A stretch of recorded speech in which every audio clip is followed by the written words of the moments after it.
ഈശോയിൽ സ്നേഹം നിറഞ്ഞ സഹോദരി സഹോദരന്മാരെ, ലോകമെമ്പാടുമുള്ള കത്തോലിക്ക വിശ്വാസികൾ ഒക്ടോബർ മാസം വലിയ ഭക്തിയോടും വാത്സല്യത്തോടും കൂടെ കൊന്തമാസമായി ആചരിക്കുന്നു.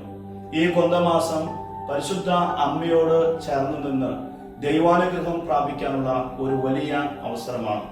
ഈ അവസരത്തിൽ SMCA കുവൈറ്റിന്റെ ആഭിമുഖ്യത്തിൽ ജപമാല മാസാചരണം നടക്കുന്നു എന്നറിയുന്നതിൽ വളരെയധികം സന്തോഷം.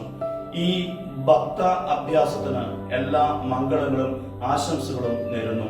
ഈ ജപമാല ആചരണത്തിൽ പങ്കുചേരുന്ന എല്ലാ വാർഡുകളെയും എല്ലാ കുടുംബങ്ങളെയും ദൈവം സമൃദ്ധമായി അനുഗ്രഹിക്കട്ടെ.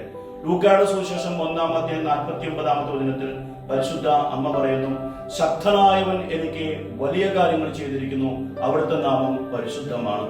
പരിശുദ്ധ അമ്മയോട് ചേർന്ന് ജപമാല മാസം ആചരിക്കുന്ന നിങ്ങളുടെ എല്ലാവരുടെയും ജീവിതത്തിൽ, നിങ്ങളുടെ കുടുംബങ്ങളിൽ ദൈവം വലിയ കാര്യങ്ങൾ ചെയ്യട്ടെ എന്ന് പ്രാർത്ഥിക്കുന്നു. സർവശക്തനായ ദൈവം നിങ്ങളെ സമൃദ്ധമായി അനുഗ്രഹിക്കട്ടെ.